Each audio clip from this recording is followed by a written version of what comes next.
Hello everyone, my name is Jim Smith. I am the town manager for the town of Sutton. Hi, my name is Jen Hager. I'm the town's Planning and Economic Development Director. We are going to walk you through the fall town meeting warrant articles that have been put together through the planning board and the board of selectmen and various other boards, Conservation Commission. This meeting will be held Monday, October 21st at 7 p.m. promptly. The moderator, Ken Stewart, likes to start town meeting right on time, so be there and you can let your voice be heard on these warrants.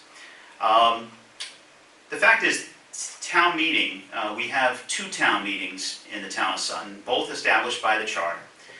The spring town meeting is the second Monday in May, and the fall town meeting is the third Monday in October. So we're coming up on the fall town meeting, and that's why we're here today. The first two articles are really revoting the 2020 budget. The first article is decrease, raise, and appropriate from state aid. The reason this is structured this way is the governor actually provided more money in state aid than the final budget included. So it's kind of a different situation this year. Typically, the governor has a lower number and the House and Senate have a higher number. This year, because of some of the charges on our cherry sheet, the governor's number was actually more than the final budget that was approved. So this is revoting that budget, and it's also adding some changes that we made within the treasurer's office. So that's the structure of this article. So what we're doing is to cover the money that was reduced from state aid, we are increasing, raise, and appropriate from taxation. That's essentially the new growth that we received in the budget. We budgeted for this year. At the May town meeting, we budgeted $150,000 in state aid. The assessor's office has worked hard over the summer months to get to get new growth certified, and we believe that number will come in at roughly $325,000, so roughly $175,000 more than what was budgeted. So this article is to essentially raise and appropriate from new growth $38,041 for a total of, the total article amounts to $27,546. So that essentially revotes the May town meeting budget, and we're good to go for the rest of the year on that item. The second article is to revote the capital plan. We're not adding any capital items to this, but what we're doing is essentially taking out free cash and replacing it with the additional new growth that we received, that we just talked about. This new growth, what we're appropriating is roughly $125,000 in Article 2. So we're moving $125,000 in free cash and replacing it with another one-time revenue, which is new growth, and that'll make that budget clear. This will add to our new growth in the following fiscal year. It will be certified and it will be added to that. So that's a positive for the town. Article number 3 is to address the OPEB expense account. OPEB in the town of Sutton is essentially other post-employment benefits, which for the town of Sutton is health care. And we have a significant liability, roughly $37 million in OPEB liability, unfunded liability. So this is an obligation that we have to fund and account for. So we've created this OPEB trust fund. We have an OPEB trust board that meets twice a year. And the Board of Selectmen has adopted an OPEB funding policy. And part of that policy is two items that are related to this article are 10% of free cash goes towards the OPEB account. Free cash was recently certified at $2.8 million, and we will appropriate $280,000 to this article. In addition, there's another part of that board policy that says that any revenue from a cell tower located at Town Farm Road will go towards the OPEB liability. So this year we received $35,000 from the revenue of that cell tower, and that $35,000 will be added to the $280,000, coming up with roughly, no, exactly $315,000. Like how we did that.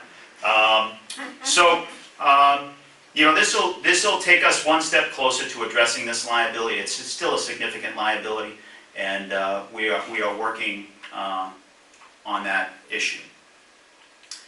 Article number 4 is to pay prior year invoices, what is commonly referred to as bad bills, because they're bills from the prior fiscal year. This year we have one prior year invoice, and that's for the transfer station in the amount of $1,125. This is for the March hauling from Pellegrino Trucking, a great local company. Somehow this bill got lost. Either it could be a mailing issue, but it is our obligation to pay this bill, and it will come out of receipts from the transfer station. So that amount is $1,125, and that'll make us good on that issue. Let me also say, all of these articles have been presented to the Finance and Warrant Advisory Committee. We actually have their recommendations in the warrant today. So the Finance and Warrant Advisory Committee has voted 6-0 in favor of all of these articles I've been explaining. So just to let you know, there is one article that it wasn't a majority, but we'll get to that one eventually. The next article is article number 5, and that's to address issues at Stevens Pond Dam. That dam obviously is the second dam after Manchaw Dam, and that dam is currently leaking. So the water level in Stevens Pond is really challenging to keep up at a reasonable level during the summer recreation season. So we are hiring Weston and Sampson to do a study of that dam, and they will issue a report identifying the issues. At Maytown meeting, we will appropriate capital funds to address these results that Weston and Sampson identified. We're appropriating $16,500 for this article, and that's coming from free cash. And that article is written, or that contract with Weston and Sampson is written in a way that has the issues identified 1 through 5. So if the issue is identified at item 1, then we pay that amount, which is probably a few $1,000s. If they don't find it until the very end, it'll cost us $16,500 to get through that whole study. So it's money worth investing. Hopefully we find the issue and resolve it with the Maytown meeting capital plan, the construction, and so forth, following shortly thereafter. So that's article number 5. Article number 6 is to address Woodbury Pond. We are looking for funds, $25,000 from free cash, to go back and complete the required state permits for that particular dam. That inspection was out of date, and they are right now 2 5-year updates that we need to complete. We've hired Weston and Sampson, who oversees all the dams in town, town-owned dams, to provide engineering services, and some of these funds will go towards Weston and Sampson to complete their study. We also are required to do an emergency action plan for that particular dam. So this is just to resolve the current situation. It's not to put the dam back in place. We're waiting to see for the future, potentially at Maytown meeting, to fund capital to replace the dam. Right now, the dam has been breached, and there was really no downstream impact. The Office of Dam Safety has been sort of in the business of breaching dams lately. All of the dams west of West Sutton Road have been breached, creating wildlife marshes and creative purifiers of the water. And so the studies have shown that it's actually a better water quality when the water gets down to Singletary Pond. So that's a positive. It's just the public getting used to a stream versus a pond, and there's values to both ecosystems. So it remains to be seen what we do finally with this dam, but right now we are looking to catch up with all the permitting and engineering and leave it as it is for now, but the future is still to be decided on this dam. That's Article number 6. Article number 7 is for this is sponsored by the sewer commissioners to use connection fees to study the sewer project from the villas to the school department. That originally was a 2-phase project. That project went from the villas to the center of town. Now it's going from the villas to the school department in 1 phase. So that requires additional engineering and support. We also need an additional well dug down at the school department to see if we can take the wastewater treatment plant offline and replace it with a well, which is non-potable water. It doesn't go through the water treatment system that is down there now, but it will provide gray water essentially to flush the toilets, which allows us to take the wastewater treatment plant offline and replace it with a sewer line. So a lot of moving parts there. The sewer department is looking for $70,000 to complete the engineering and to pay McClure Engineering for doing the well work down at the school department. Article number 8 is essentially sort of a housekeeping issue. It essentially clearly lays out the conservation fees. In the past, it was difficult to understand how the fees worked, but this clearly lays out the fees, the legal notice fees, the consultant fees, all the different fees related to the Conservation Commission. The Conservation Commission is looking to kind of streamline their process, and this will help applicants when they go through this process. That's Article number 8. Article number 9 is also another housekeeping item related to the revolving funds. This is essentially, there are a few changes within our current revolving fund structure. For instance, the public shade trees, which used to be under the planning department, has now moved to the highway department. Matt Stencil is our tree warden, and the funds to take down trees have now moved to the highway department. My title has changed from town administrator to town manager, and there are a couple of other changes within the fee structure, uses of the funds. So nothing significant other than cleaning up the chart and making it clear where who is the funding agency. Now we're getting into the exciting part, the planning board sponsored articles. Jen, over to you. All right, great. As Jim mentioned at the beginning of our discussion, there are 2 town meetings every year in the town of Sutton. That spring town meeting that was mentioned is typically a financial town meeting centering on financial issues. We do occasionally have zoning issues, but we try to keep those segregated into the 2 town meetings. The fall town meeting is usually the town meeting that has the cleanup financial articles Jim just spoke about, but also has the majority of zoning and planning issues addressed. So, to that end, I'm going to go through the remaining articles, all but one, that focus on zoning and bylaw changes. Articles 10 through 12 all have to do with our continued care retirement community bylaw, but I will take each article one at a time. The reason for the changes to this bylaw, I'm going to lay out just a little bit.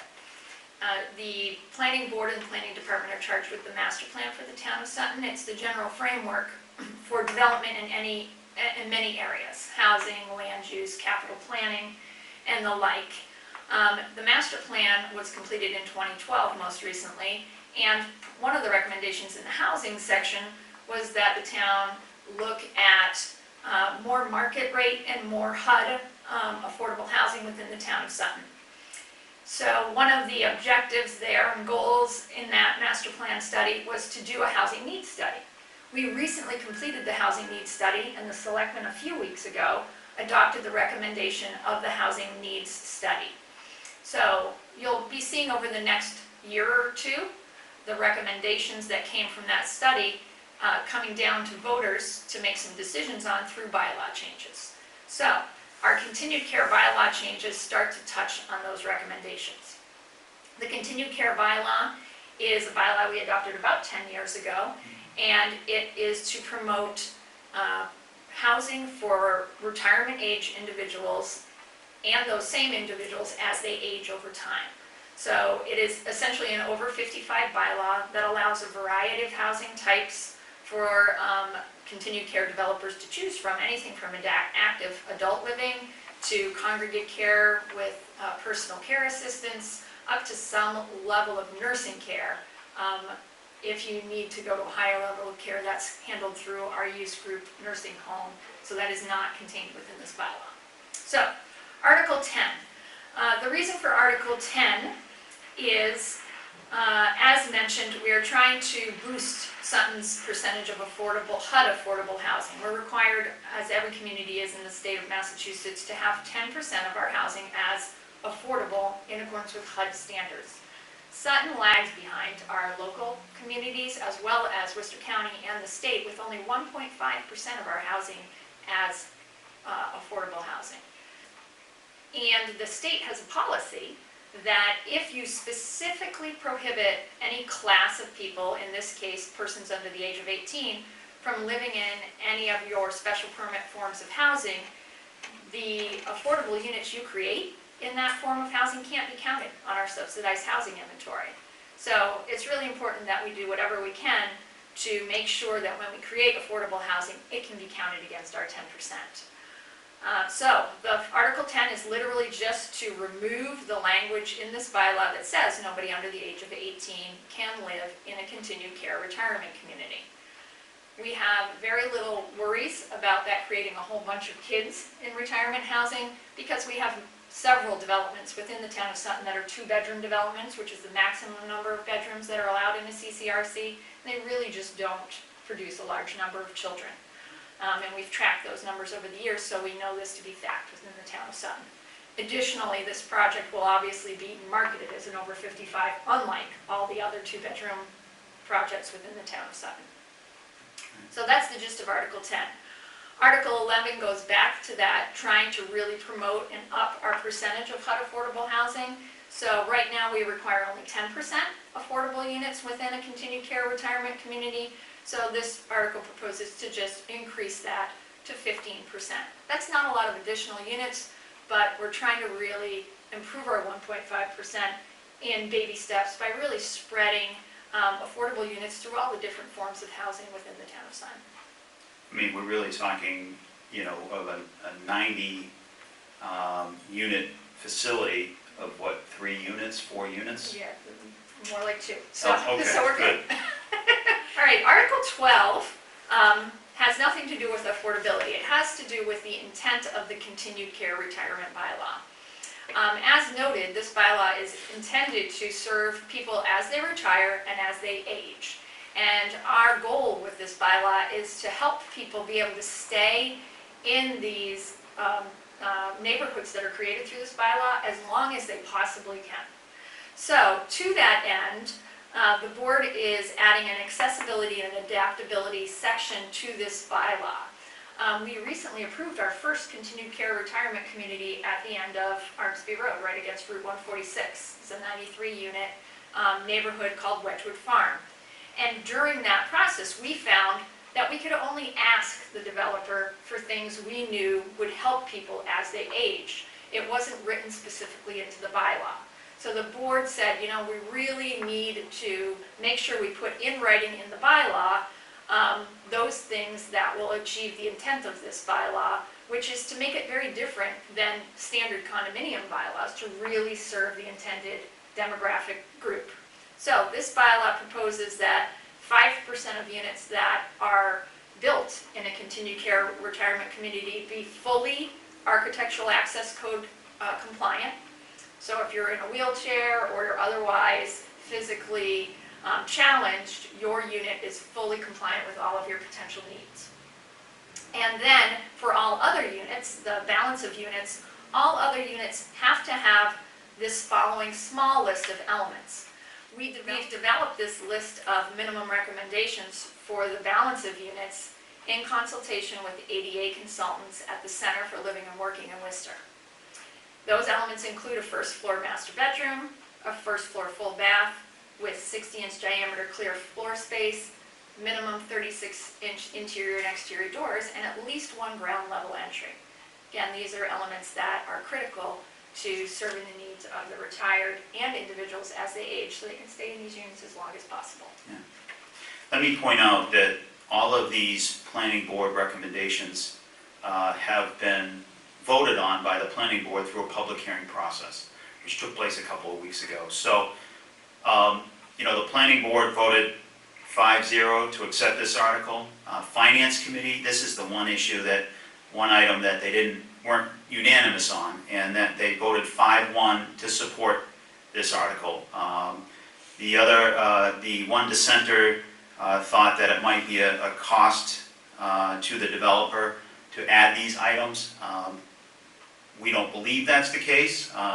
It'll be a minimal cost because they order all of their equipment in bulk supplies, whether it's doors or what have you. So, but you know, that is the finance committee's recommendation. Thank you. All right, Article 13 is a article just putting in writing in the definitions section the way that the planning board defines a principal use and has defined it over time for quite some time.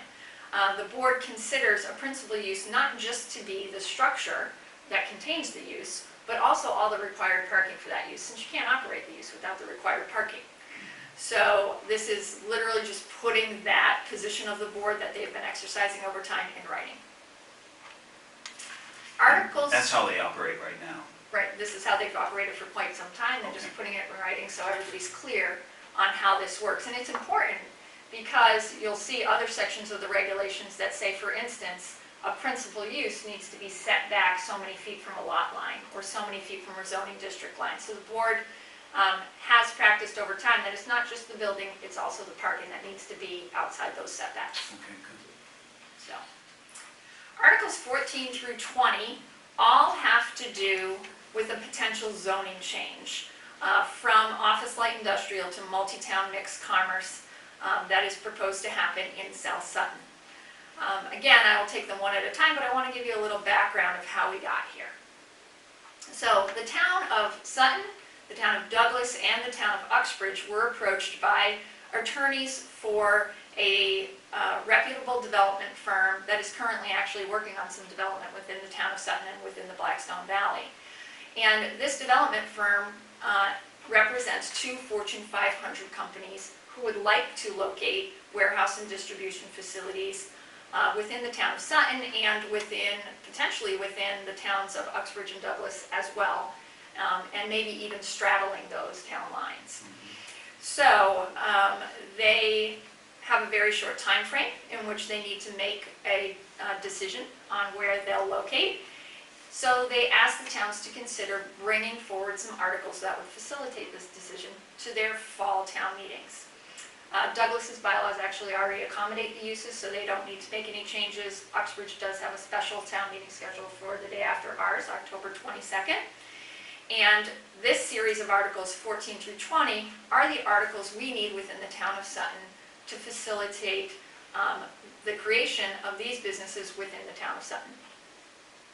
Right now, the area we're talking about, which is south of Whitens Road and south of Main Street in Northbridge, and both east and west of Route 146, that area that is currently zoned office light industrial, that is the area that we plan, or we've been requested to rezone to multi-town mixed commerce.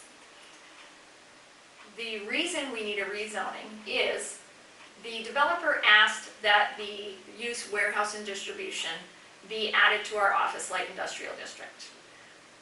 We could not recommend that change because we have other office light industrial areas within the town of Sutton, particularly in northeast Sutton, near the aggregate earth removal area.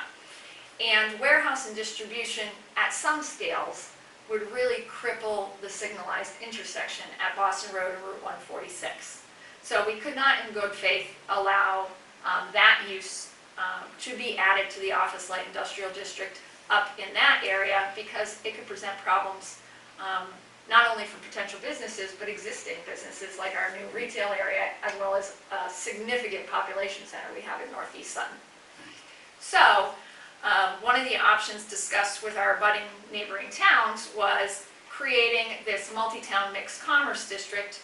So within the town of Sutton to start, but also potentially within the towns of Uxbridge and Douglas, or at least key components matching to facilitate this development and to allow that warehouse and distribution use only in this area south of Whitens Road and Main Street in Northbridge within the town of Sutton. The reason we have little or no concern in terms of the volume of traffic in this part of the town of Sutton is because we have both exit 5 in Sutton and exit 4 within the towns of Douglas, Uxbridge that are unsignalized ramps to Route 146 north and south, and both of those ramp systems are currently under capacity on what they were designed to carry. So they have capacity to take this increased traffic load. So, the first article that would facilitate this change is the actual zoning change. Basically pulling the office light industrial district out of this area and adding the multi-town mixed commerce district into this area. As we walk through this these articles, you'll see the difference between the two districts. Why are they different? So that first article is the key article. Do you want to rezone this from this district to this other district? Let me be clear, the office light industrial district, as you'll see in the use table, already allows significant sized businesses like Atlas Box, Prime Metals, IBA, these larger CarQuest, which is Source International now, these significant sized buildings. The difference, the key difference will be this warehouse distribution that is kind of purely that, where the only office would really be the logistics guy.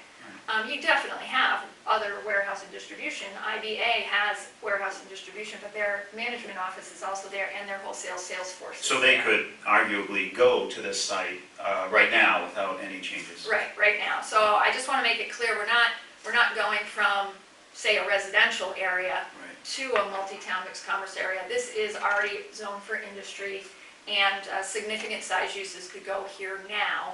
This is just allowing this additional use, which really was allowed within the office light industrial district until a few years ago when we tweaked the definition, and by tweaking the definition we effectively excluded this particular use. So now we're kind of fixing that to facilitate the substantial potential development. Alright, so Article 14 was the rezoning, just changing from one to the other.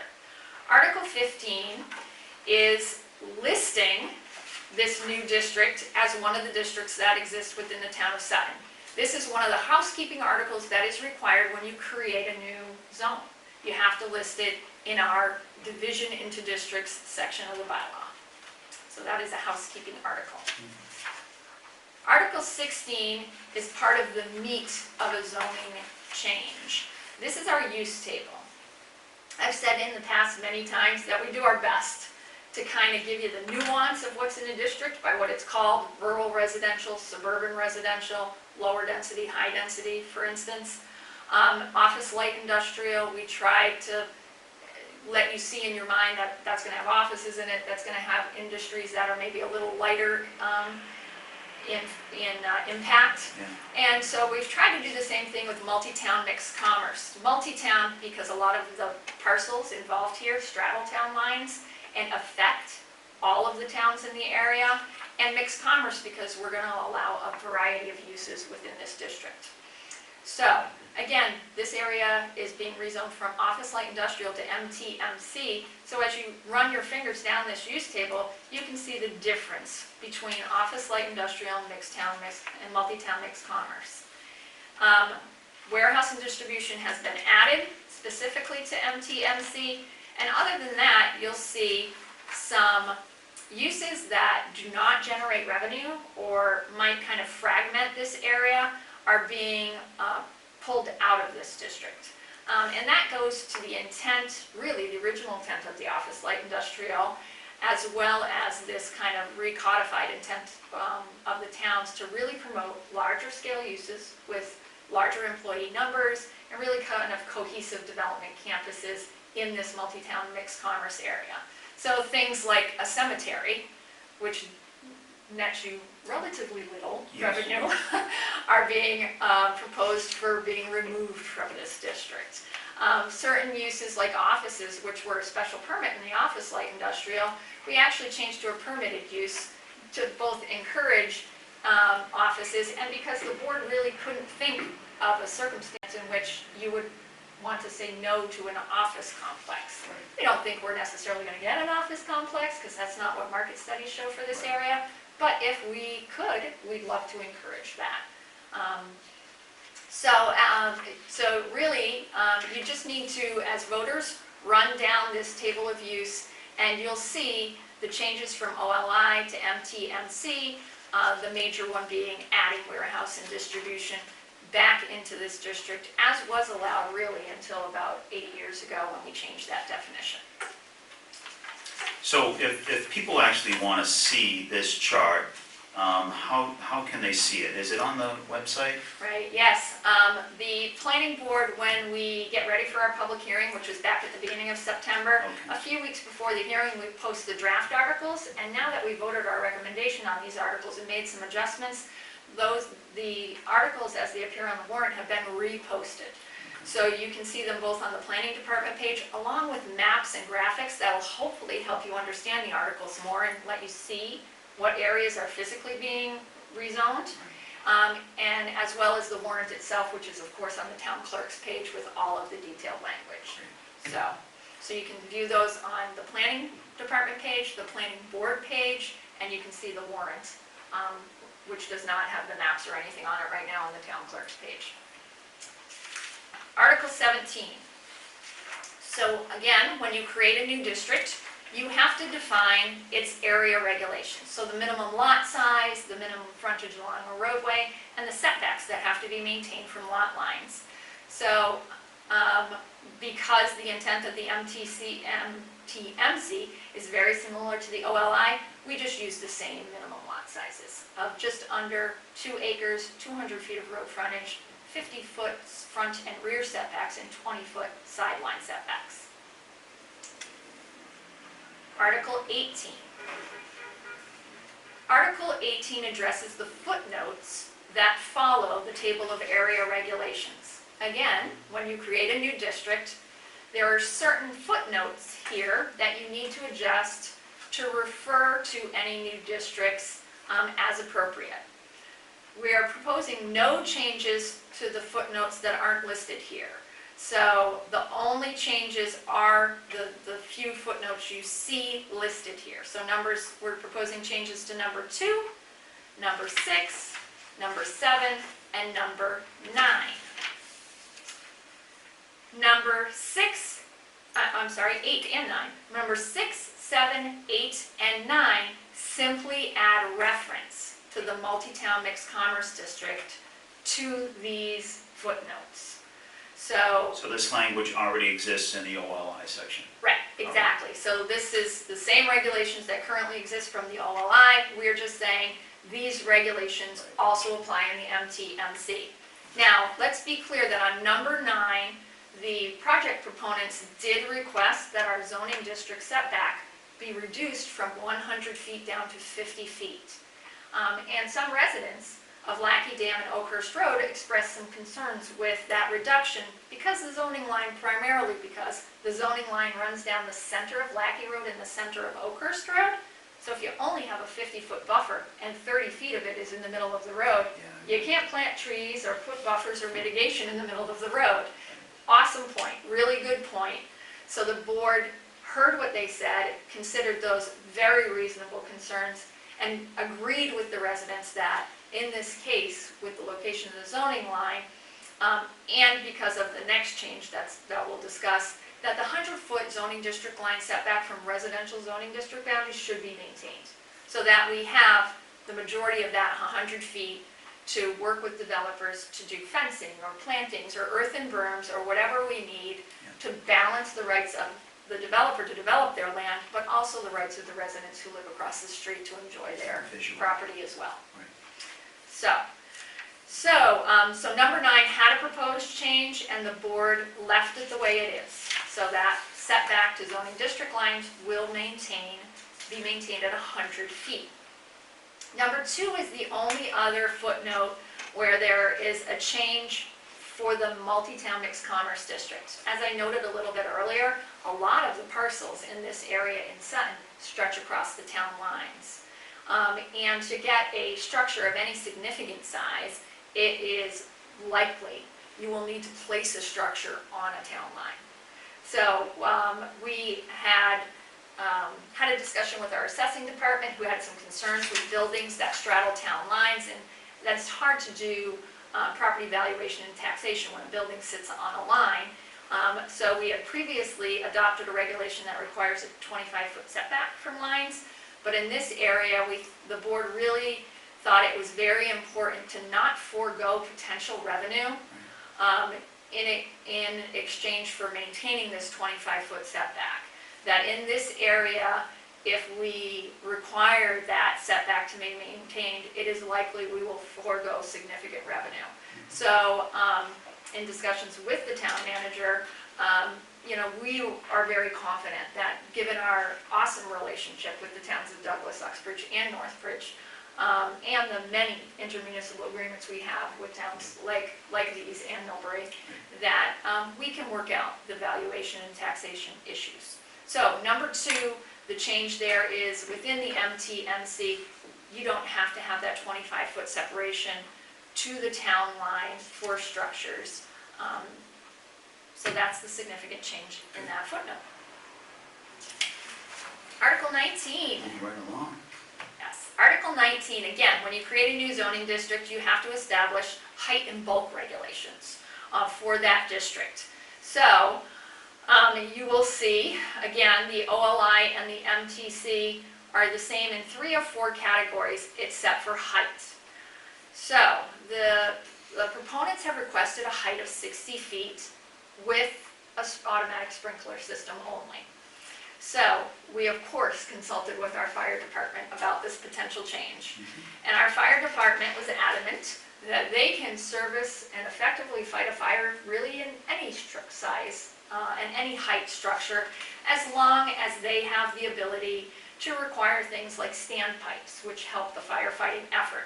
So they did give us some language that they requested be included in this footnote that you see represented by the 2 asterisks in this article. The board also wanted to be very clear that they heard concerns of area residents in terms of mitigating the visual impact of a potential industrial use on the line where that industrial district meets a residential district. As people have heard me say over time, our bylaws do not guarantee when you live on a zoning district line with another district that you won't see the uses in that district, but that we will do our part as a planning board and a planning department to work with developers to mitigate and to soften that effect on your property. This area just so we're clear, has been zoned office light industrial. So this area has been zoned for industry since 1989. So as of the October 16th, it will be 30 years that it's been zoned for industry. You know, Sutton had some foresight in 1989 and said, you know what, we think development is coming this way, and we think it's important to put this zoning in place. If we zone it, they will come. And as you know, we just this year got our last development, IVA, within South Sutton Commerce Park. That park started developing only in 2002 and is now fully built out with significant businesses with a large number of employees and great tax base. Sure. So, and likewise, northeast of Exit 5 in Sutton, National Grid's building and their maintenance facility have been built out. So really, the area south of Whitens Road and south of Main Street in Northbridge is the last bulk of land within this district left to develop within the town of Sutton.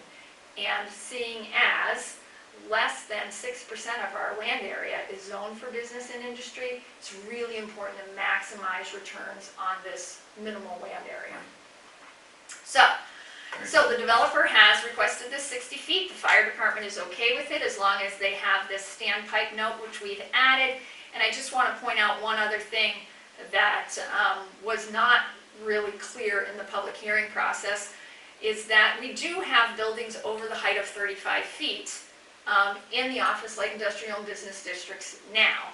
And in reviewing how that happened, one of the businesses I'm thinking about actually got a zoning variance from the Zoning Board of Appeals, which is extremely difficult to get.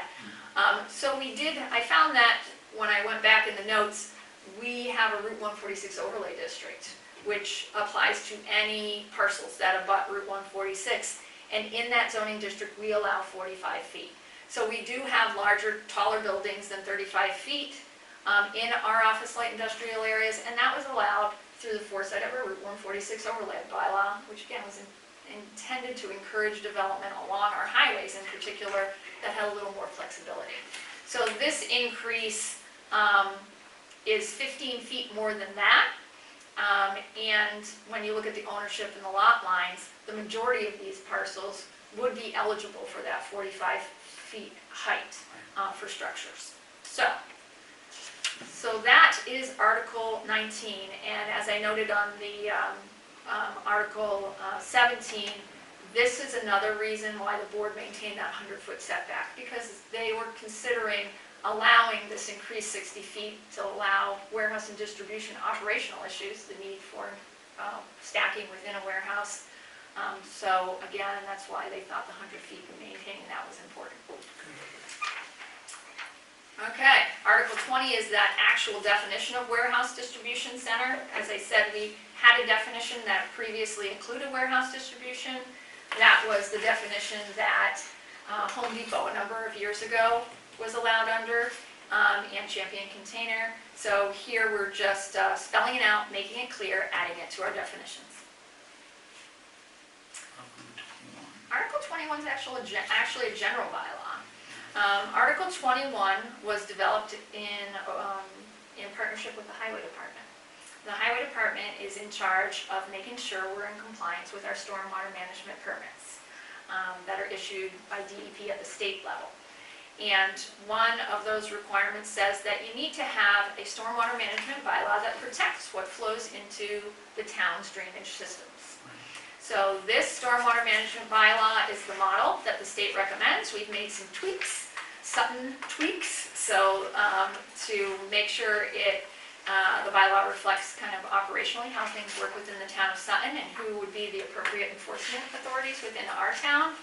But again, this is a general bylaw that is meant to keep us in compliance with our MS4 permit, and really to make sure that if you're altering any significant amount of land in the town of Sutton, and you're not in the conservation's jurisdiction, and you're not in the planning board's jurisdiction, that there's a review process, so what you do won't negatively affect your neighbors, roadways, or even significantly distant resource areas that might be affected by certain earth removal operations. So essentially, we were obligated to put this forth to town meeting. We were obligated to put this forth, but it'll put us in compliance. It'll put us in compliance and plug a hole that we've had some issues with here and there. Good. Article 22 is also required to be in compliance, and that is just referencing this general bylaw within our site plan review within our zoning bylaw. So it's just a compliance issue. Article 23, if you don't mind, I'm going to talk on Sure. that one. It's not zoning. It is actually sponsored by the Board of Selectmen, but it's actually some great news for the town of Sutton. We have an awesome group of local residents in Wilkinsonville Village, and actually beyond the limits of Wilkinsonville Village, who have really taken the bull by the horns and decided that they should work on rehab of a great little park over in Wilkinsonville called Unity Park. This park is on the site of the former Wilkinsonville School, and it was developed many, many moons ago and actually rehabbed in 1991 to some degree, but it's currently, a lot of the equipment is out of compliance with safety standards, and the parking is really inadequate, and the community group, which has now gotten official status as a nonprofit, Sutton Recreational Resources, has asked the town to partner with them to rehab this park, and they would really like, once they're done with this, to continue looking at parks and open spaces throughout the community and pulling in other individuals across the town who'd like to really work on this issue. Getting our kids back outside, giving them awesome, safe places to play in fresh air. So, so we did partner with them, and we applied for a grant, and we received recently, about 2 weeks ago, notice that we achieved the maximum grant we could get, which was $100,000. But one of the grant requirements is that we place this article as written on the town meeting warrant, and this is for the full funding. All right, so we know 100,000 of this is already covered. Right. So the potential impact to the town is $130,115. However, as I mentioned, Sutton Recreational Resource is out in the community, talking to local businesses, talking to residents, doing fundraising efforts out there to make a big dent in that $130,000. So, and then the town would pick up the balance, which hopefully, if the community gets out there and gets behind this effort, will be a relatively small amount of money. We do have some funding sitting there right now that will go towards that, about $12,000, $13,000. But this is an awesome project, a great effort by Sutton Recreational Resources, and we hope the community will get out there and support this. And we will be putting some information on our website where you can get in touch with Sutton Recreational Resources if you'd like to donate to the park effort, and some preliminary schematics so you can see what's going to be paid for with this $230,000, which includes significant ADA improvements, significant parking improvements, and a gorgeous play structure for a wide range of ages. The Board of Selectmen obviously is wholeheartedly behind this, and thank you for your work and writing the grant and everything else. So that's all we have for Fall Town Meeting. If you have any questions, you can call us at 508-865-8720. We also have the website where we talked about where the various items are located. We'll probably look to locate the warrant itself on the front page of the website. So all you have to go to is suttonma.org, and you will see the warrant right in front of you. So we hope to see you on the 21st, and thank you for your time. Thank you.